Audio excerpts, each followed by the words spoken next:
Hey everybody, I'm Dr. Boz. Welcome to Sunday. If you are in Hawaii, it is still 1 o'clock in the afternoon, but if you are one of my Midwesterners or anywhere around the world, obviously it's evening. So afternoon or evening, wherever you're at, welcome to the Dr. Boz Show. I have a great little lesson for you today, and I have some updates that we're going to go through and a great lesson, but love seeing where you're from. So as I look at your comments, I'm going to take a little drink and then watch your comments to see where you're at and that everything's working well.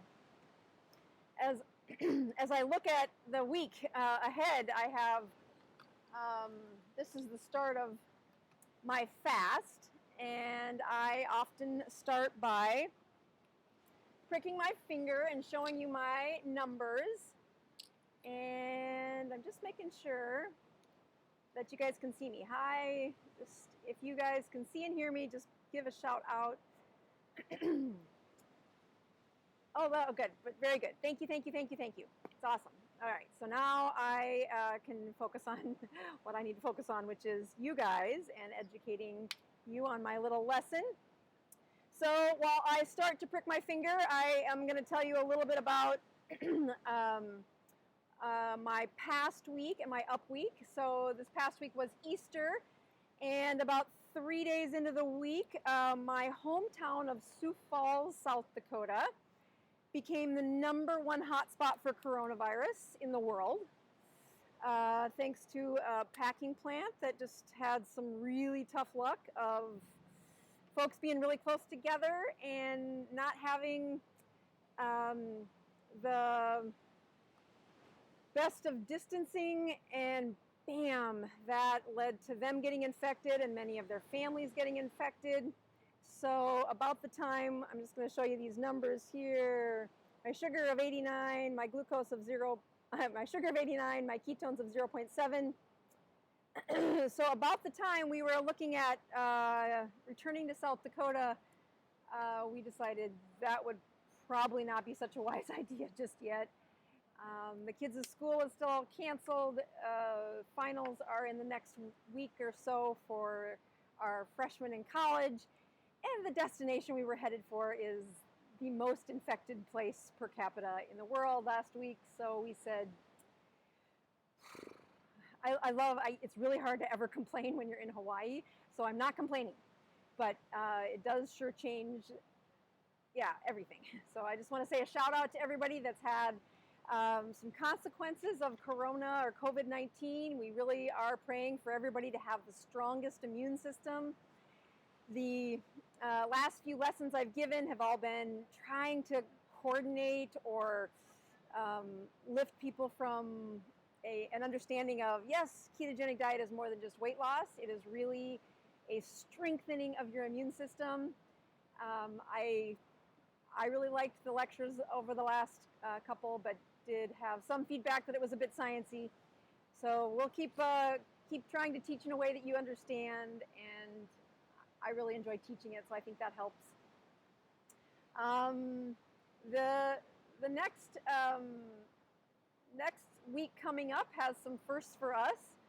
Usually our kids are very thankful for going to the farm on their birthday, and my youngest son will be turning 14. For those of you in South Dakota, one of the key things for turning 14 is you get to drive. Yes, you heard that right. For all of those moms out there that have raised 14-year-old boys, 14-year-old boys and driving is a nightmare. Even though I knew it was coming. So he's super sad that he's not going to be in the state of South Dakota where he could go take his driver's test, and then begin driving with the supervision of mom and dad. But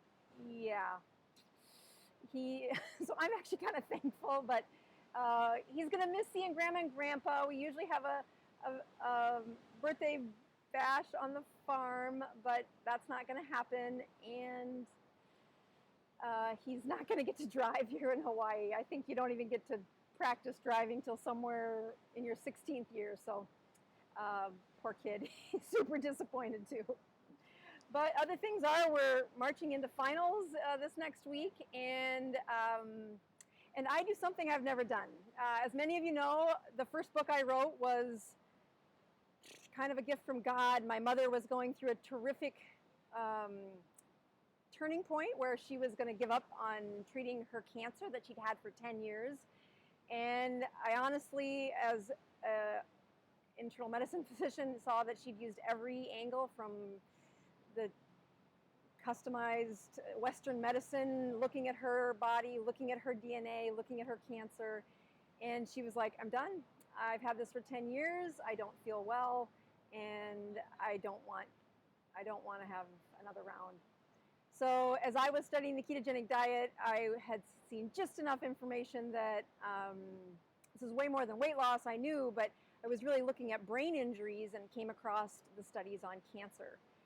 At which point, I walked my mom through how to take the ketogenic diet up to an intense level to support somebody who has cancer. And she is doing great. In fact, she just saw, that was 5 years ago now, so she just saw her chemotherapy doctor again. She has been on no chemo, just the advanced ketogenic diet, and got another great bill of health this past week saying you don't have to see me again for another 4 or 5 months, which is a huge, I mean, we haven't seen the oncologist for 6 months, really focused on my dad, who's struggling with his health as well, but Grandma Rose, who had cancer, sparked me to write down these lessons of the ketogenic diet.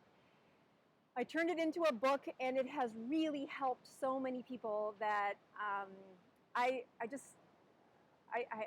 didn't need to say thank you for those that have bought the book, that have reviewed the book, that have learned from the book. And my favorite stories are when you pass it to your doctor, and then the doctor reaches out to me saying, all right, maybe I need to learn a little bit more about this diet.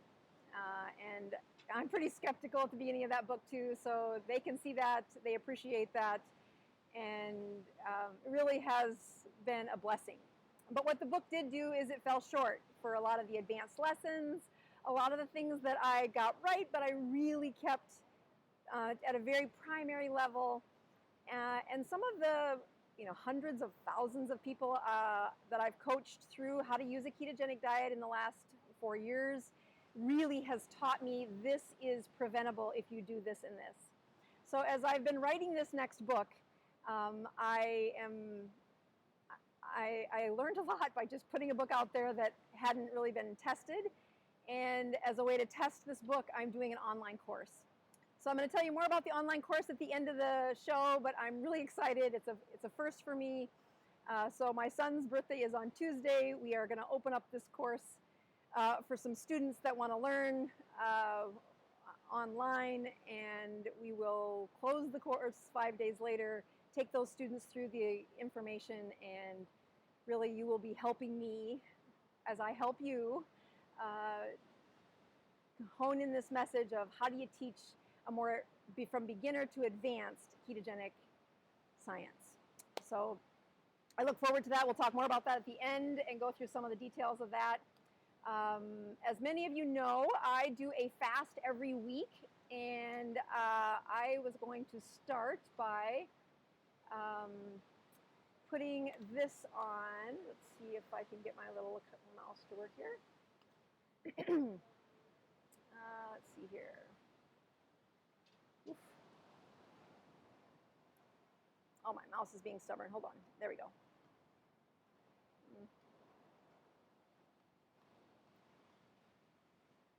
Okay, let's go in here. I'm actually going to go to the Instagram and show you this real quick.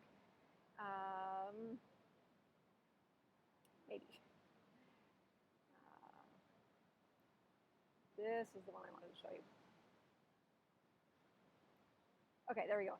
So yes, for those of you that follow me on Instagram, I do have my best job of trying to be ketogenic with you, and I just think it's worth showing you that each week I do this fast, and it starts at this live show. I do my numbers here online, and what my goal is to get to a Dr. Boz ratio of 40 or less. As you might expect, it's kind of stressful to be away from my clinic, to be away from patients, to be away from our community. My dad's been in the hospital, then home again, then almost back again. But as I show you, each color is a fast that you can see. Last week when I'd had a tough week, I really hadn't been sleeping well. We're going to talk today about some inflammation and fat-based hormones, but I think it's really powerful to show you that if you notice on, let's see if I can show this to you in a little bigger format here. Maybe, yeah, there we go. So as the 12 hours into my fast, I'm at a Dr. Boz ratio of 313, and for those of you that have ever, done this yourself, you'll see that, wow, that's a lot. That's a lot of sugar. But, my blood sugar at that point was 94. My ketones were pretty low. But as I walked through the fast, maybe this will keep up with my internet needs here. 18 hours in, my glucose hadn't changed, but my ketones had doubled to 0.6. So now that Dr. Boz ratio was down to 160.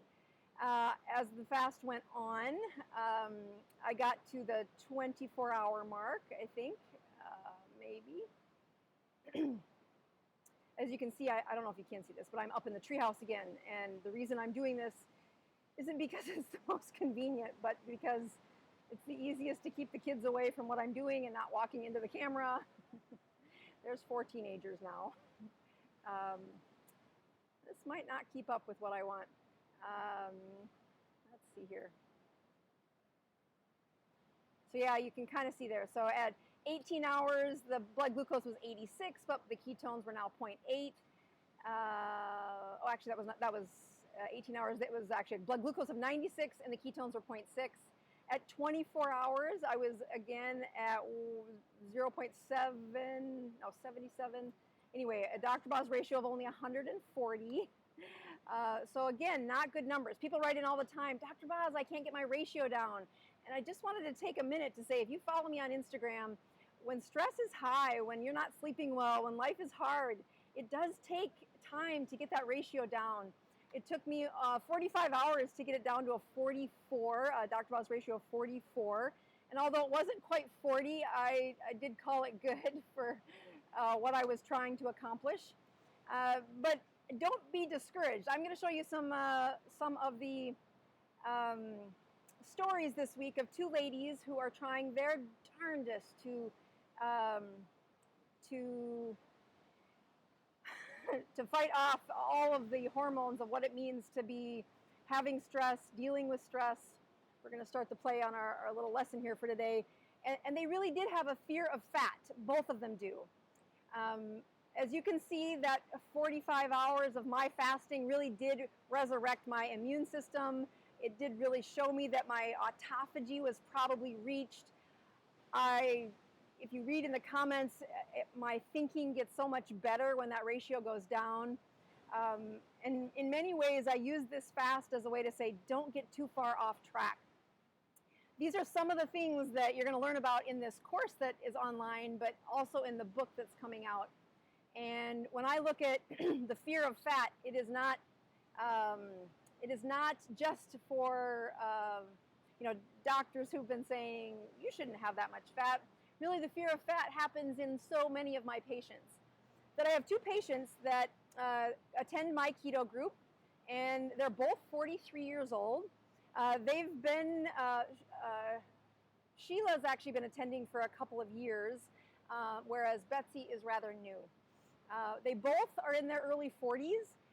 Betsy's very lean, and she is really looking for the improvement in her mental function and her just overall energy and health. She really doesn't have any weight to lose, whereas Sheila is the opposite end of the spectrum. She is a type 2 diabetic who's on injectable insulin, and the injection insulin is not it's not just a little bit. She's over 150 units when we first started of injectable insulin. And I would contend that one of the major reasons both of them have struggled has been that they fear fat. This is very difficult. Sheila's actually a nurse and so has very good understanding of the science, but struggles with a food addiction. She really has used food to comfort her, and she's followed low fat and lots of things that the medical guidelines have asked her to do. But oh my goodness, she has very advanced insulin resistance, and she's been a delight to have in the group. Not only is she just humble and keeps trying and forgiving herself when she's fallen off the wagon, but what her example shows to the rest of the group has been a powerful tool to say, do not give up. Don't give up in the way that you're not going to have great numbers in the first week. Your body has been fighting insulin resistance for a long time. But don't give up in that looking around the room when you're in a keto support group or even online, people will do what Betsy did, which is step into a ketogenic way of living and then look at the most advanced people and try to step to that in really short order. And it was that they both were looking around saying, well, I don't need that much fat. Betsy was saying, well, no, I don't need fat. I'm not trying to lose weight. I just want to be keto. And so I'm going to increase my protein was a couple of things she said. We're going to go into her story just a little bit more. But Sheila had a different approach saying, well, I'm so overweight. There's just no reason I should be eating that much fat. I don't think that's, it was just really hard, especially the 20 plus years she's been a nurse, to step into a realm where fat was such a profound message that we said to people. So as these two women progressed through their story, what I want you to identify or to notice is they are both chronically inflamed. When I say chronically inflamed, I want everybody's brain to do what my brain does, but I've learned it doesn't do that unless I tell you. So even though I say the word flame, what I really am talking about is the opposite of a flame, which is water or moisture. When you look at the inflammation found in both of these patients, but specifically, let's talk about Sheila's inflammation in her joints, in her body, from years and years of high insulin. Her system is chronically inflamed, and by definition, she has way too much water in her body, way too much swelling in her body. And you can think the word flame would be like the opposite of water, but it really does mean that they are in a boggy, soaked system. And the reason they have this swelling, this inflammation, is because that extra water doesn't just happen in her joints and make her stiff. It happens all the way down to her mitochondria, in her brain, in her heart, in her lungs. Every cell that has a mitochondria is going to be burning fuel. And when you have chronic inflammation, those cells don't work well. And this is what patients look like. And I would contend that both of these patients have inflammation. That Betsy has inflammation of her stamina, of her mental performance. She went to the doctor this past week, and we're going to talk about what happened with her lab results, where she said, what do I do? I've been keto now for 6 weeks. How do I do this? And in fact, we're going to have her back up to some of the earlier stages in a ketogenic diet so that she can take advantage of why the ketogenic diet will be helping her inflammation, improving her brain, but only when we can get her past that fear of her fat. In almost opposite form, Betsy or Sheila has, has probably 180 pounds to lose, so very overweight, and has been working on getting that weight off, getting that inflammation down, getting her sugars down, and she really has the complicated science of how do you lower the insulin she's injecting while changing her diet, what happens when she falls off the wagon. And she has really come to learn that as soon as she starts to clean up her metabolism, oh my goodness, she feels so much better. But when that food addiction fights and just kind of gives her a right hook, she just sinks back down into that heaviness, not feeling well, not thinking well. And it is really because of her insulin. That little guy there with the big eye on the top of his head and the flame is my cartoon character for insulin. And yes, I demonize insulin mainly because most of my patients have way too much insulin. And if I got the chance to look inside Betsy's labs, I bet we'd find elevated insulin. Not nearly as high as Sheila's, but the inflammation marker that is pushing her high inflammation is connected to her production and her years of using insulin. What Betsy and the consequences of falling off the wagon for Sheila has done is it slows down her brain. And watching, again, this is where I started to look into the ketogenic diet. One of my favorite things to teach about has been how do you heal a broken brain? The ketogenic diet has a connection to all of these terms here, whether it's improving symptoms, reducing risk, repairing mitochondria, reversing migraines has been powerful, like more impressive than I ever thought it could be. My patients with brain injury all get put on a ketogenic protocol to repair their brain as fast as possible.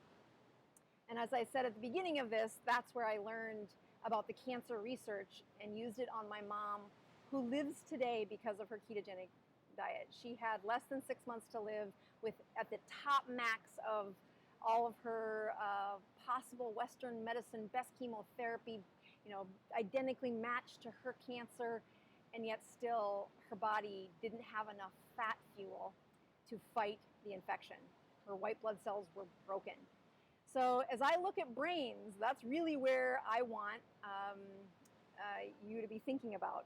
And when we look at replacing fat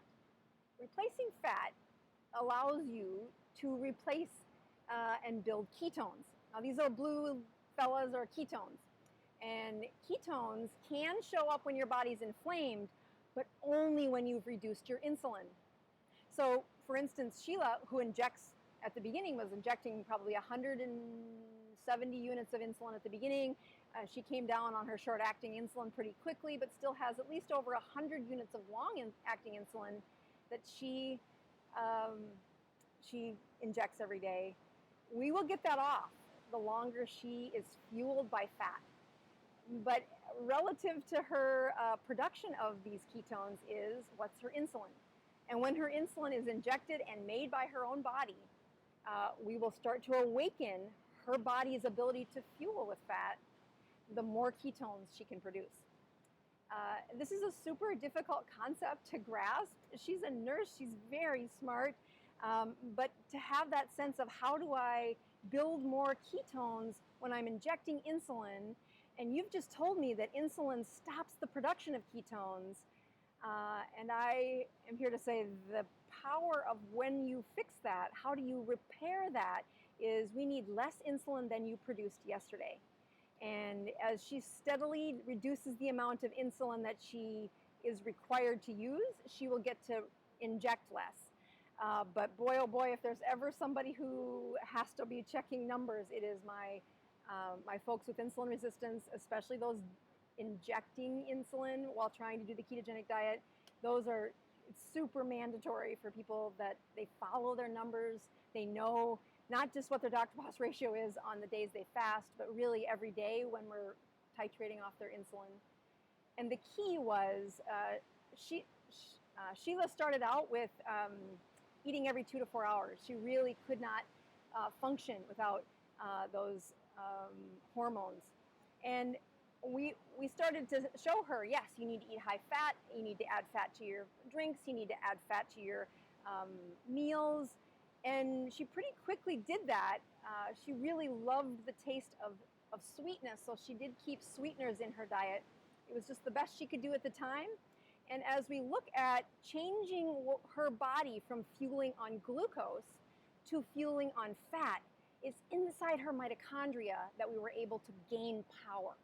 Now, she's been at this for on and off because she's really struggled, and I just cannot tell you how much praise I want her to hear, that this is one of the most difficult cases is when they're on insulin, they're injecting insulin, they're type 2 diabetic, so their body's making insulin, and they're so addicted to food they eat every 2 to 4 hours.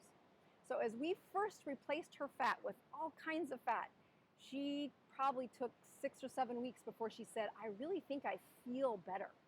And that was my first clue that some of these fat-based hormones were higher.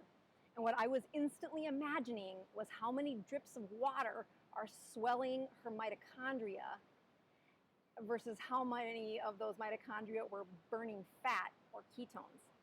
So if you look at the fuel options here, this is one of my little cartoons of a mitochondria, and that electrical image in the middle is really looking at how much electricity, how much fuel was coming out of a mitochondria.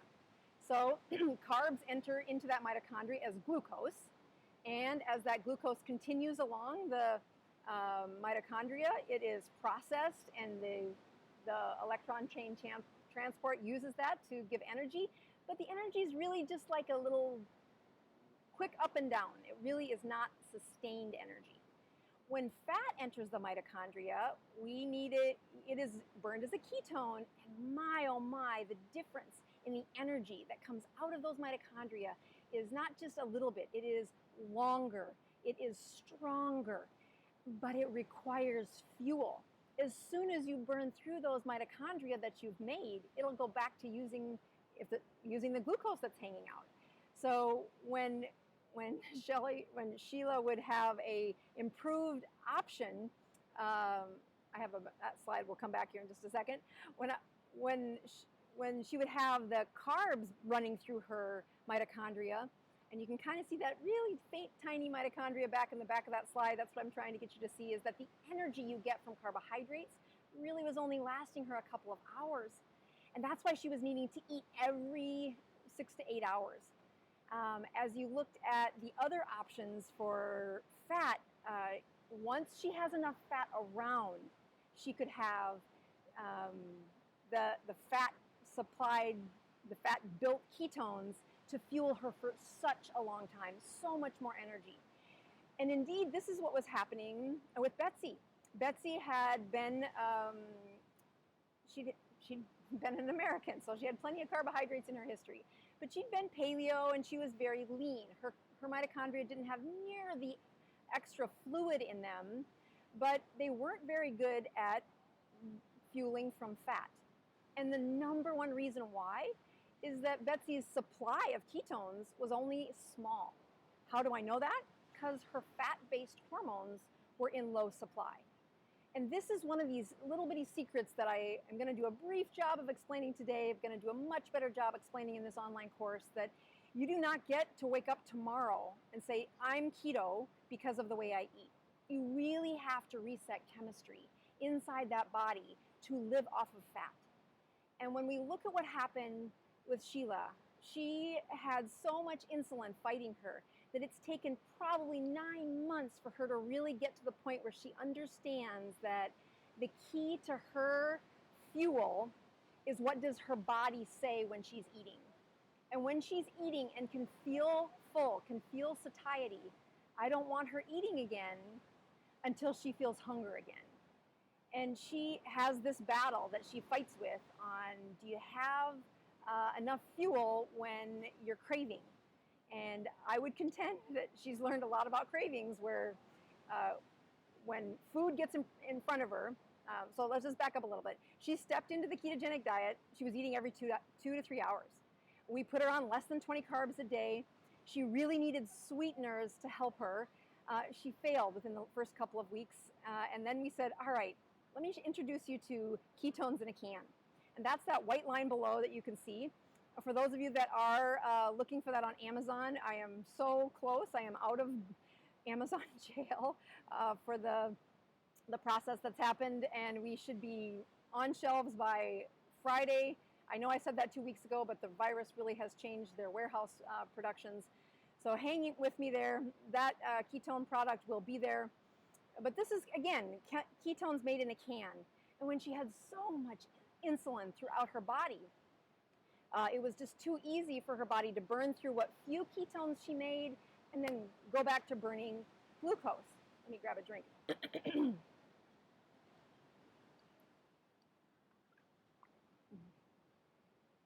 So as Sheila had improved her supply of ketones by taking ketones in a can, she really changed the chemistry. She started out with just a trickle of ketones, and because of what her insulin was doing in the background, it was really a chemical nightmare. Only after we started supplying her body with ketones was she able to convert more and more and more of her system to using ketones, and then the flood of her liver started to make the ketones.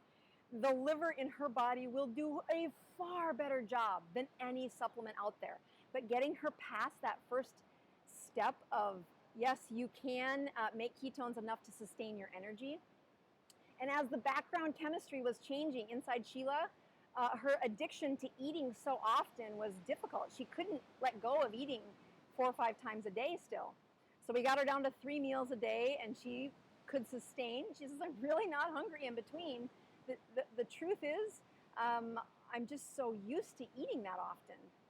So finally we got her to 2 meals a day, and that was in recent weeks. And just this past week, she said, I finally understand what you mean, that when your body has enough fat-based hormones. And again, the fat-based hormones will rise at approximate levels that your ketones will rise. The supply of ketones in Sheila is now a steady supply. She can depend on them. Her liver is very efficient at making them. And again, she's fallen off this wagon probably 5 or 6 times in the 2 years we've been helping her. But recently she really stepped on. She has found her energy. And she goes, you know, it got time for my second meal in the day, and I could feel that I wasn't hungry. I sipped on some salt. She's got those salt sucking. I think everybody in my keto group has been converted to how powerful that is.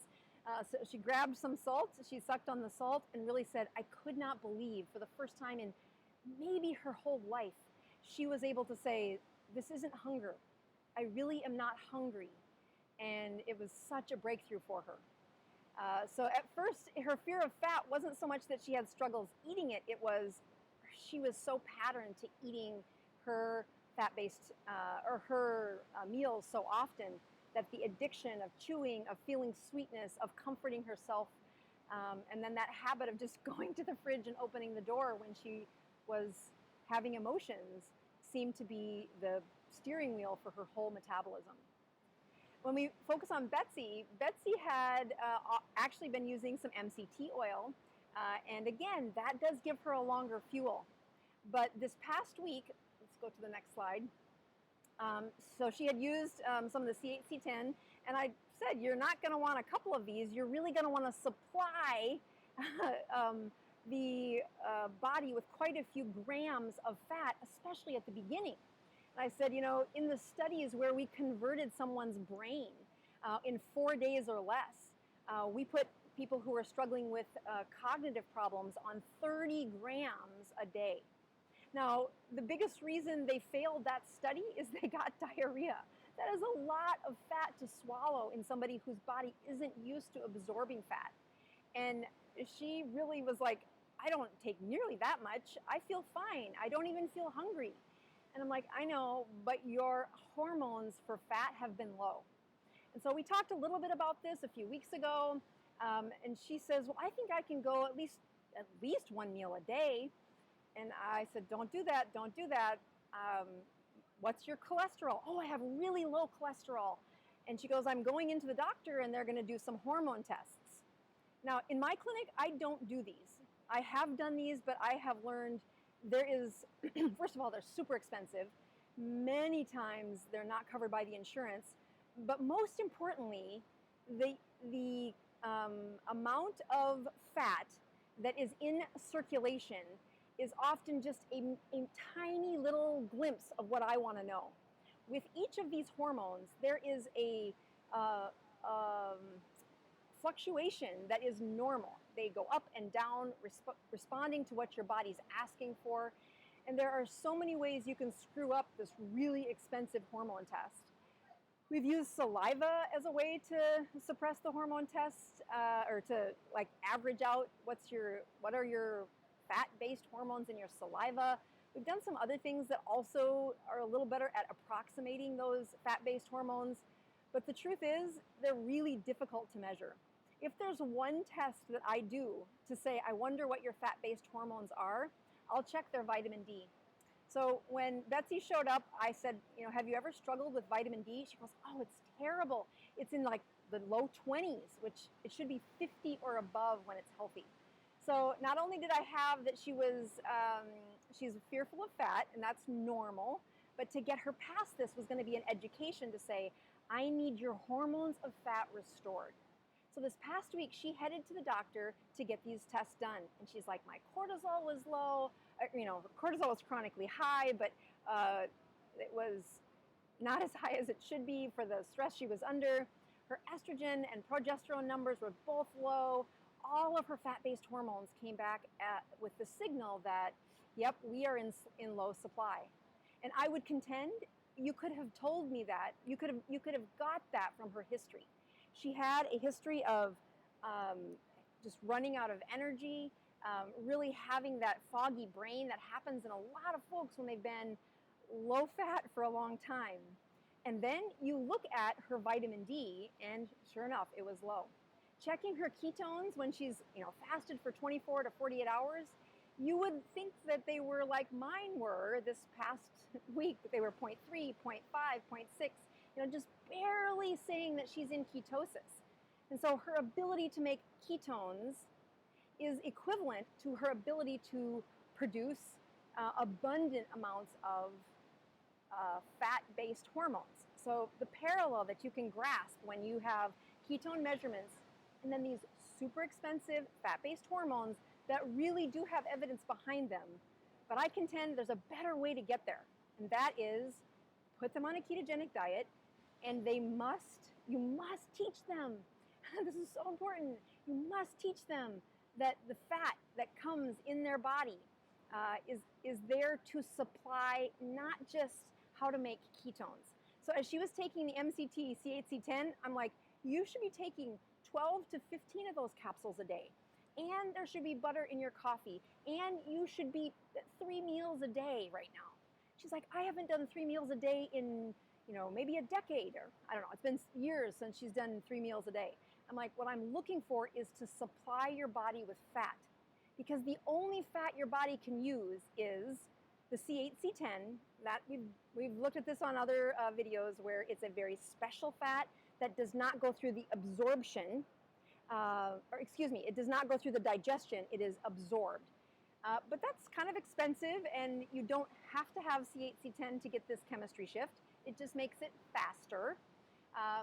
You also need to do it long enough that you supply all of your hormones that are low on fat with the building blocks to make them. So it is why when we look at this keto continuum, we are looking for how well did we supply your mitochondria with ketones. And it's not something that you can gradually say, you know, just by looking at you, I'm going to be able to tell you're overweight, so you need fat longer. That's not how it works. These two women were similar ages, and they have drastically different hormones in their background. Both of them I have instructed. Sheila was a few weeks ago, but had gone back to just eating high fat until she could feel the sense that she was full. And those fat-based hormones, I didn't list them all. There's cholecystokinin, there's peptide YY, there's leptin and ghrelin have their shifts that they're going to make. All of these fat-based hormones, you don't need to know the name of, you don't need to have a blood test for. You will be able to feel satiety, fullness, and energy. And that's when we can start marching through some of the more advanced levels of the keto process. All right, so I love talking about this. These two women are on awesome journeys. They come to the keto group each week. Now it's all, we look at each other through the faces, but in many ways I get to hear more about their specific stories and dial into each of their check-ins a little better. And looking at where they've come from, I just want to say I am praying that both of you, first of all, don't get coronavirus or don't get wiped out by it until your fat-based hormones are in strong supply, because that is the power of what happens with this ketogenic diet. Is you get not just a little bit of improvement, you get a powerful predictor on how your body will be able to make these hormones over the course of the next several weeks. All right, so looking at several, I want to go through one more thing here. Let's see. just want to show you. Hang in there, hang in there. Where did it go? Here we go. All right, so this is the keto continuum, and again, this is a really big part of what I'm going to be teaching over the course of the. I gotta do one more button here. I just want to make sure I did this right. Interact. Okay, perfect. And we have it unlocked. Okay, I got it right. Okay, so this is a lot of what I'm going to be teaching about. But the chemistry that I was just talking about in these two patients, they both started with somewhere in 1, 2, or 3, where they were not keto adapted yet. Their body did not supply enough fat to sustain energy, not just to keep their brain working, but to supply their fat-based hormones. And they both needed to reverse back to eating less than 20 carbs per day and getting that fat into their body every 6 to 8 hours. Who does the work in this section of the ketogenic transition is the chemistry. This chemistry is very powerful in what it does to carry you through the next several weeks. It is not uncommon that if they do it perfectly without falling off the wagon, really marching those ketones to every cell in their body, delivering fat throughout the system, it's going to be 4 to 6 weeks before I can truly be confident that their hormones are replaced enough that we can move on. It's at that point that we move down to eating 2 meals a day. When Betsy showed up, she was already intermittently fasting and said, I just think I can get away with, 1 meal a day. And honestly, this is where she really lost ground, because she did not have enough fat hormones in supply for her to do that.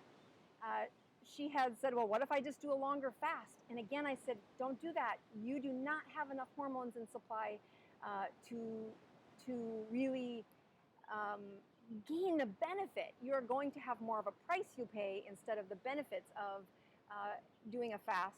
I'm all about fasting. You'll see that my ketones rise each week on that Instagram post, and it does it pretty robustly. But if you scroll back a couple of years ago, that was not the case. I did not do such a hot job. It took me 72 hours to get those ketones higher. And it wasn't because I wasn't eating enough fat. I felt good. I just had a bit of a food addiction as well. I mean, really, I relate to what Shelly is struggling with, because she was down to 2 meals a day, and anytime she would feel that she couldn't, that she had, it was time to eat and she didn't feel like eating, she was like, no, I have to eat. I have to eat.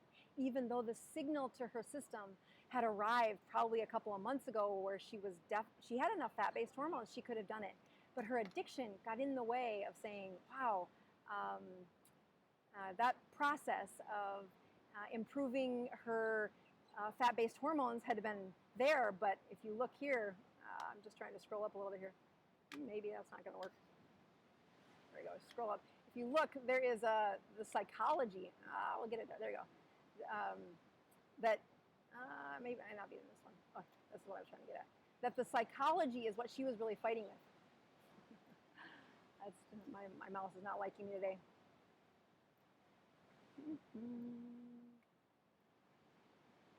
Anyway, all right. So it says psychology there. I just can't get it to do that today. I'm sorry, guys.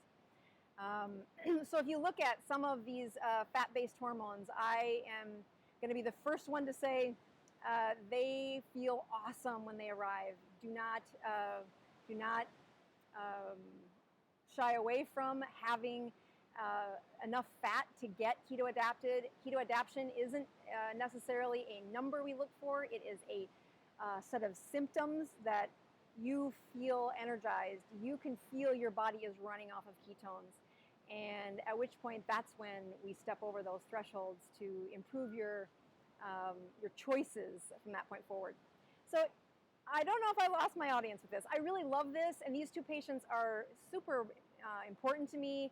I am actually, they're on my prayer list, that they are safe and they're healthy. Knowing that they're not quite keto adapted is, maybe I should back up a little for the light of this. They're not quite keto adapted for handling an immune problem such as coronavirus. So I'm really hoping they don't get infected. As I look forward to the next 5 or 6 weeks, I expect both of them to be protected in a way that they can say no to food long enough. Specifically, Sheila can say, yep, I am in a place where the process of denying food is really not so emotional, but really a logical step for her, and that is a difficult place. It's really a difficult place for some to get to. And as we look at Betsy's story, she really needs to supply her body with enough fat to have the protection of an immune system that's built on ketones and running on ketones. So, all right, I am looking over at some of your comments here. I do have just some questions that I can see a few about Grandma Rose. I don't know if Grandma Rose is on the chat or not. She's continuing to learn her social media at 75 years old. So if she's on, I want to say hi to Grandma Rose. I haven't seen her name though. As I look at some of the other things I wanted to talk about, I had a huge thank you that I need to do to ForaCare. So ForaCare is the folks who I love their meter. I found out about their meter because patients told me this is the one that the strips don't go bad on, and I'm very thankful for learning that from my patients. Great meter, but in our clinic we use their thermometer, and sadly we've had some kiddos with some not feeling good, so I needed to check temperature, and I could not find a thermometer anywhere. And of course, when I found one, it was not this one. It was not the good one. So I just want to put a plug out for anybody looking for a really good thermometer. ForaCare sent me the one that I love the most, the one that I have in my clinic. And the key about their thermometer is you do not have to touch your forehead. It is coronavirus safe.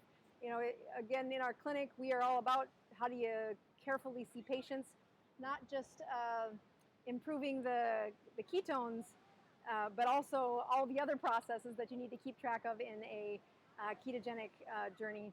But theirs, you don't have to touch the forehead. And they saw me chirping that I missed my thermometer, and they sent it to me in Hawaii. So I did put a link below if you're looking for the world's best thermometer. This is it. I can't tell you. When we did get a good thermometer, none of the kids have a fever. They're all feeling good. And, you know, it is scary. I'm not, you know, when I'm a mile from my clinic and someone in my family gets sick, I can, you know, find a way to at least, you know, get the resources for them. But that doesn't work when you're in Hawaii. And so I just want to say thank you to ForaCare. If you're looking for a good thermometer, this is my favorite, and I do have a link below for anybody who wants one. You can use that Dr. Boz code to get some money off. I'm going to check my numbers again. This is what I do usually every week. The last time I was up in the treehouse, I forgot my little kit. So I'm going to check that while I start to tell you about the class again. As we look at, again, what is this class about? This class is an online class where I have really taken the knowledge I've learned over the last 5 years since writing the book and condensed it into where do I see people fall off the most, where do I see the preventable problems in the ketogenic diet, and how do I do it now?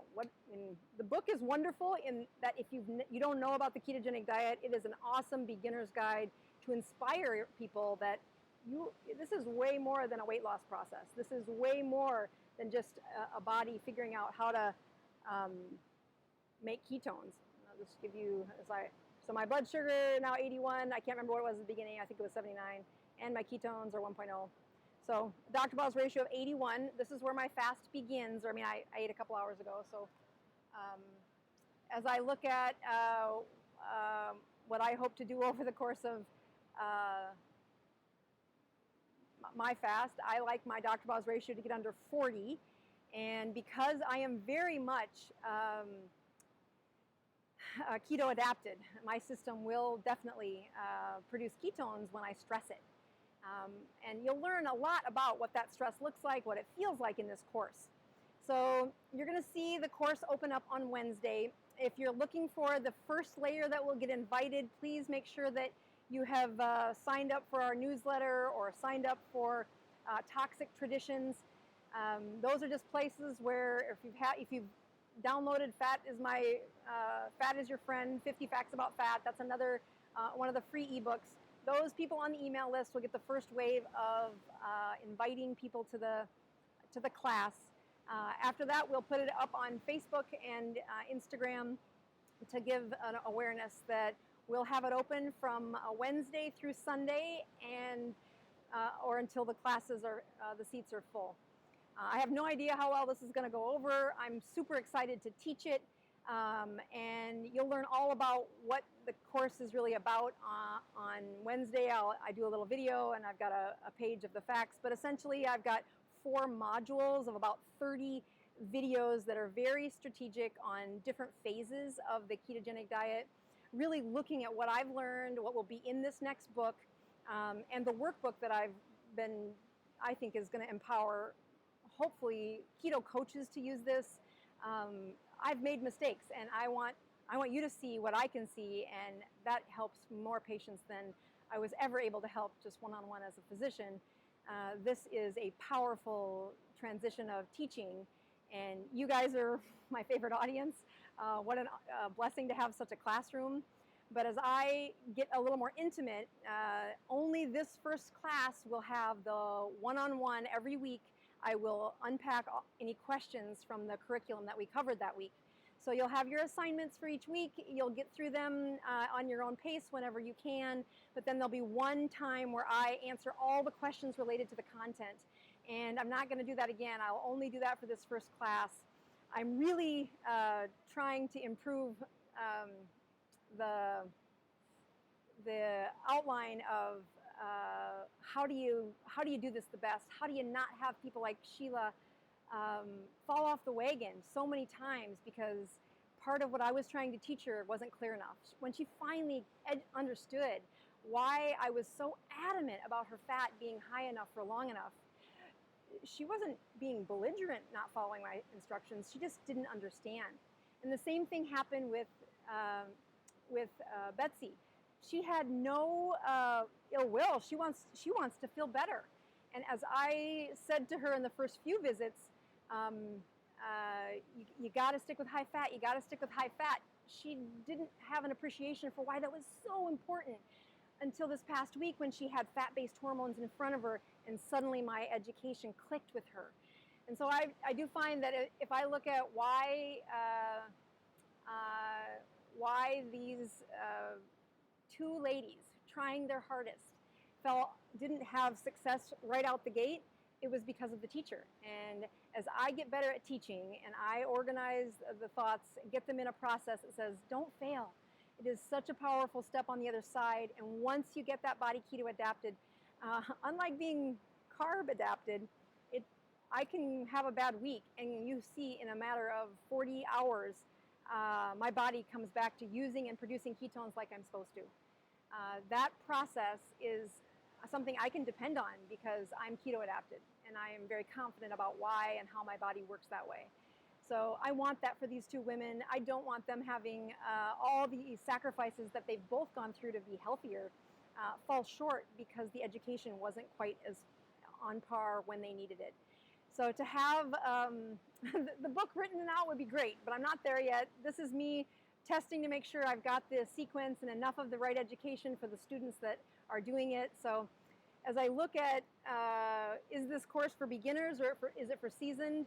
You're going to see that it is for beginners, and then the later weeks are for the seasoned people. So not every week will you be the target student. You might be advanced in your ketogenic journey, and you won't get the benefits until those 3rd or 4th week worth of videos. But oh my goodness, that is how those patients got better. You might think you're advanced, but really haven't benefited with this powerful energy that should be coming from the ketogenic diet. And I'll tell you, they're in a weight loss stall. They haven't lost weight in several months, and they have the weight to lose. That's another sign that there's a step you're supposed to be doing, and your teacher. And if that teacher's me, I'm thankful. I feel blessed to be the teacher, but I have a much more organized way to teach it than my YouTube channel is awesome, and I try to answer questions and really keep up with what people have been asking me. But if you want the fastest, most succinct way to not fall off the wagon, to get from here to where I am, to where most of my people in my keto support group are at, that is what is going to happen in this course. So stay tuned, and if you have friends that are trying the ketogenic diet, well, share this link with them. Let them know that on Wednesday we open up the classroom, and I hope to see you in one of the seats there. So I am going to take a minute here. It is a few minutes before the top of the hour, but I'm going to take on a few questions. I look at Lynn Williams, just saying something that you reminded me of something. So she says the first 2 weeks, feel weaker, then get more endurance in running. When you look at why that lean patient of Betsy is so important for this teachable moment, it is really because she has a good immune system. She has a very powerful immunity and body. But what she doesn't have is the sustainability for it. Like she can only function really well for a short period of time. And that's because the supply of her fat-based hormones are not as robust as they need to be. And if you want one lab to look at, it is that vitamin D. It is a fat-based hormone. I know it's a vitamin, but it acts more like a hormone than it does a vitamin. And it's definitely related to how well you've been supplying fat. And people who've had a difficult time getting their vitamin D level up, and I have been that prescriber prescribing 50,000 units of vitamin D trying to raise their vitamin D. But where we were wrong was their gut couldn't absorb it, and they were not fat adapted. They just couldn't use that fat molecule. It just got tucked away before it ever got into the resources that it should have been. So thanks for stating that. I don't know if it has anything to do with what I was really going to talk about, but. All right, so if you have a question that you didn't get answered later, I've learned a little trick by watching some other YouTubers that repost your question. I'll take questions here for about 5 or 6 more minutes, and then we'll call it good.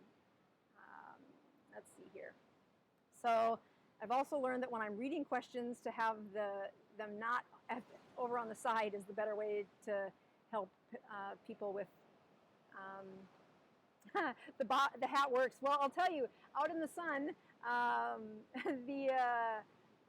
it is the sunlight that I couldn't see the screen the last time, so I'm stealing the cowboy hat, and nothing like a beach cowboy hat to set the stage for you might be South Dakotan in Hawaii. Okay, so please, let's see.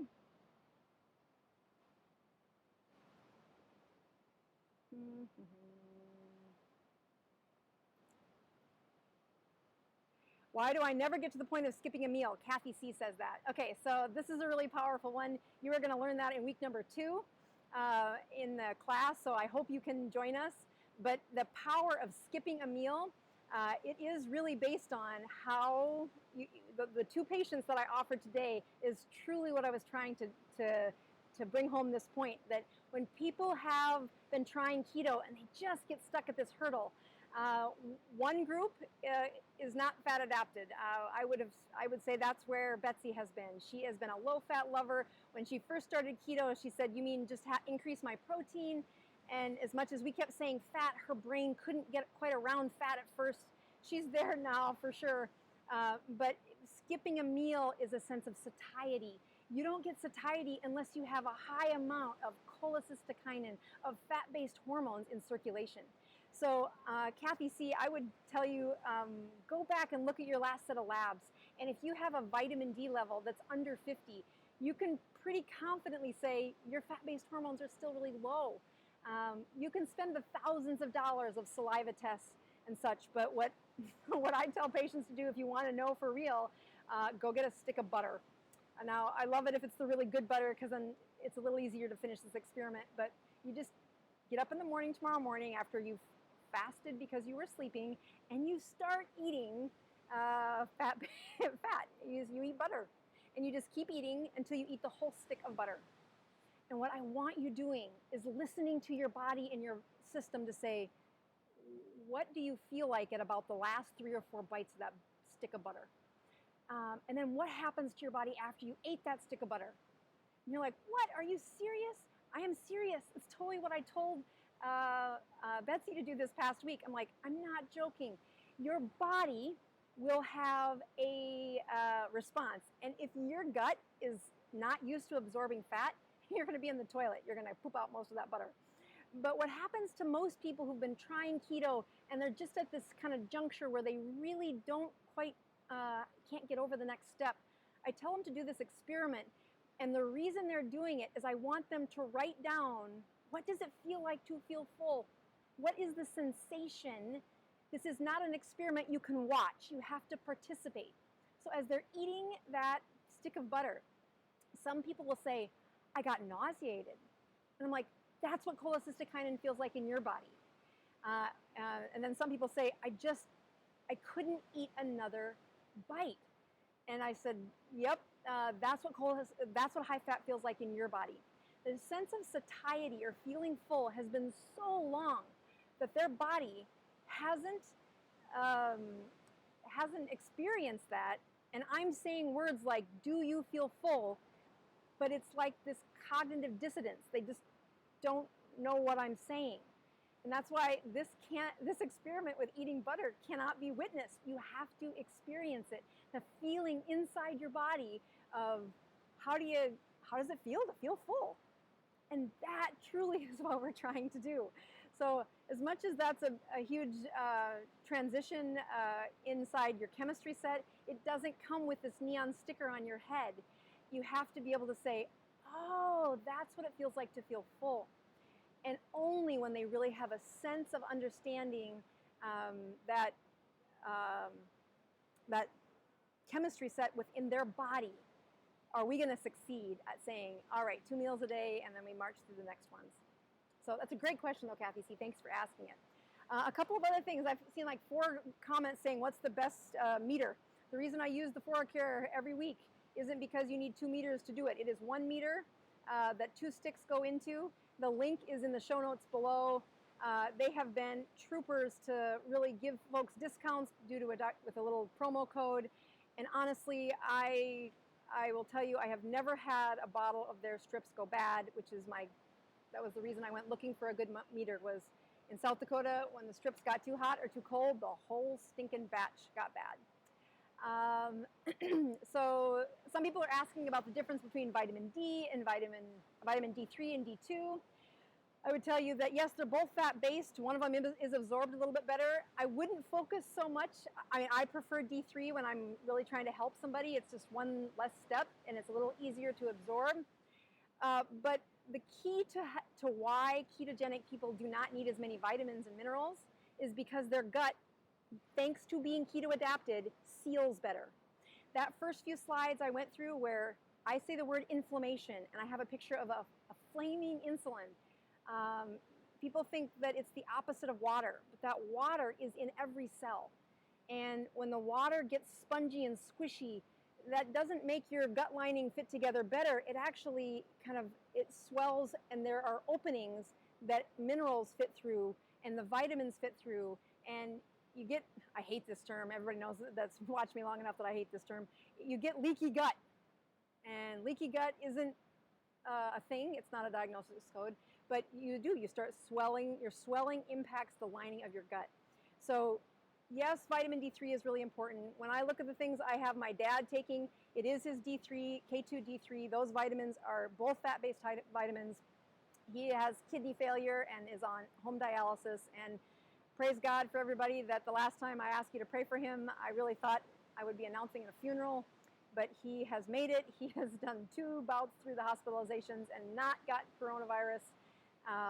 They are back on the farm, and he slowly is feeling better. It's just a heck of a thing, though, because today, if you end up in the hospital, many of you know that you don't get in the hospital very easily, but if you do, you can't have family with you. And the first time he went in the hospital without family, he didn't have his hearing aids, and he couldn't hear.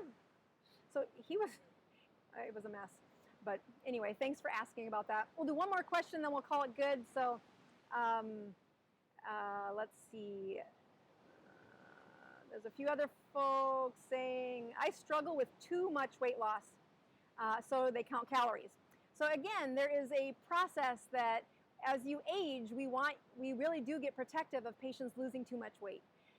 Most of the people watching, that's not the case. But one of the core issues with counseling somebody to keep their weight stable versus those that are losing weight is We do not want you keeping your weight stable. I think the gal said she's 68 and 125 pounds.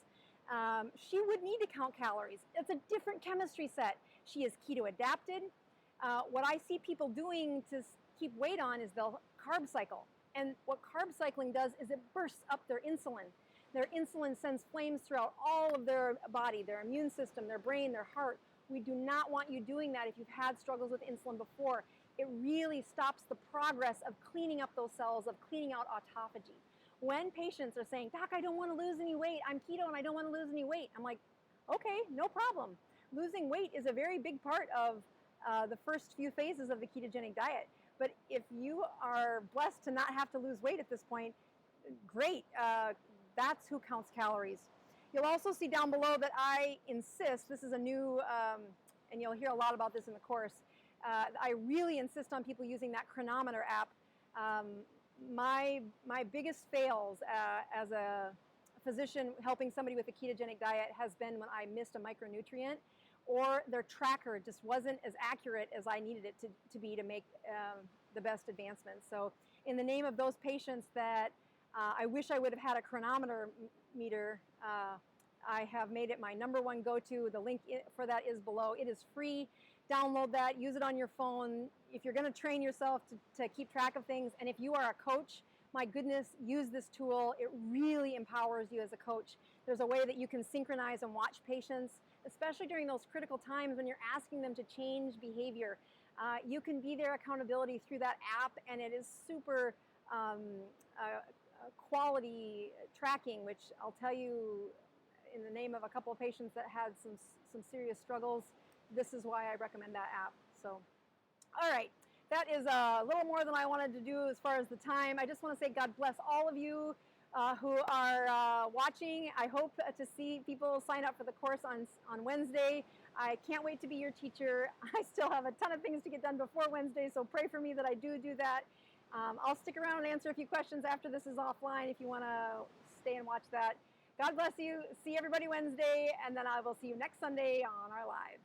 And somebody did ask if I'm on the big island, Oahu. Yes, I'm on Oahu. We are still hunkered down, and it looks like we're going to be here for at least 3 or 4 more weeks.